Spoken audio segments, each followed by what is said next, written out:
यापूर्वी कोणकोणत्या कसोट्या पाहिल्या सांगा बरं? 2ची आणि 3ची. आज आपण 4ची कसोटी बघू. या कसोट्या कशासाठी महत्त्वाच्या माहिती तुम्हाला? यावर आधारित आपल्याला स्पर्धा परीक्षेमध्ये काय येतात? प्रश्न येतात. म्हणून आपल्याला त्या संदर्भात माहिती असली पाहिजे. आता मला अगोदर 2ची कसोटी सांगा बरं. ज्या संख्येच्या एकक आणि 0, 2, 4, 6, 8 हे अंक असतात त्या संख्येला 2 ने निशेष भाग जातो. शाबाश. 3ची कसोटी सांगा बरं.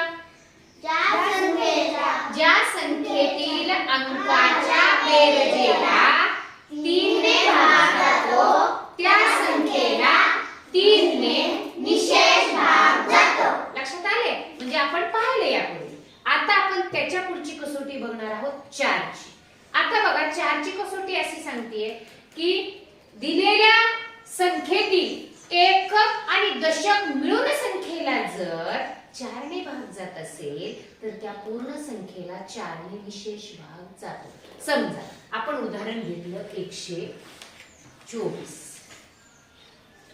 आता 4ची कसोटी मी काय सांगितली की दिलेल्या संख्येतील एकक आणि दशक मिळून या दोन संख्येला जर 4 ने भाग जात असेल तर या पूर्ण संख्येला 4 ने निशेष भाग जातो.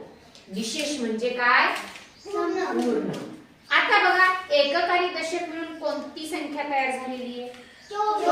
24 ला 4 ने भाग जातो का? मोजा. 4 चा पाडा मोजा पटपट.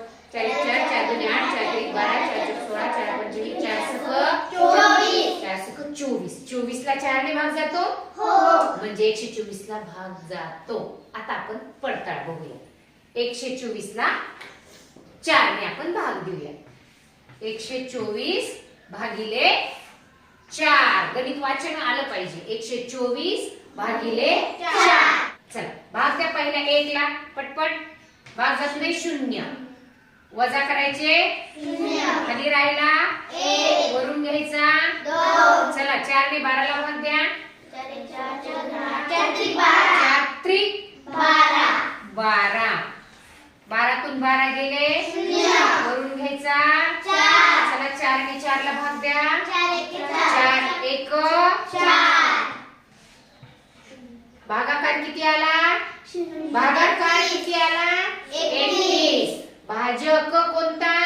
4. भाज्य कोणतं? 124. बघा आपली कसोटी. आधी काय सांगितलं मी? 4ची कसोटी. दिलेल्या संख्येतील एकक आणि दशक मिळून संख्येला जर 4 ने भाग जात असेल तर दिलेल्या पूर्ण संख्येला 4 ने निशेष भाग जातो. ही 4ची कसोटी. लक्षात आलं? गेला 124 ला 4 ने भाग गेला आणि आपण आता 124 ला 4 ने भाग देऊन बघितला. निशेष भाग गेला. पूर्ण भाग गेला. पूर्ण भाग गेला म्हणजे बाकी किती उरते? 0 0. आता मी दुसरी संख्या देणार आहे तुम्हाला. दुसरं उदाहरण देणार आहे 516. 4 ने भाग जातो की नाही हे कसं बघणार आता सांगा मला. काय करायचं आधी? काय करणार तुम्ही? मी 4ची कसोटी सांगितल्याप्रमाणे सांगा ना मग कोणत्या संख्येला भाग जातो का बघणार. हा या 16 ला 4 ने भाग जातो का हे बघणार. 4 चोक 16 भाग जातो. म्हणजे आपण आता याला भाग देऊन बघूया जातो का कसा. 4 ने भाग. 4 ने 5 ला भाग द्या. 4 1 4. 5 मधून 4 गेले खाली राहिला 1. वरून घेतला 1. चला 4 ने 11 ला भाग द्या मला मोठ्यानं. 4 2 8. चला 11 मधून 8 गेले. 8च्या पुढे 11 येईपर्यंत म्हणा. 8 9 10 11 3. वरून घेतला 6 चा. चला 4च्या पुढे 36 आहेत का? इथं बघत चला तरच येणार आहे. चला वाचा. इथं बघायचं. इथपर्यंतच जायचे आपल्याला. 4 9 36. आपण फळ्यावर बघून जर केलं तर कळणार आहे. खाली बाकी किती राहिली? भागाकार किती आला? 129. भाजक किती आहे? 4. भाज्य किती?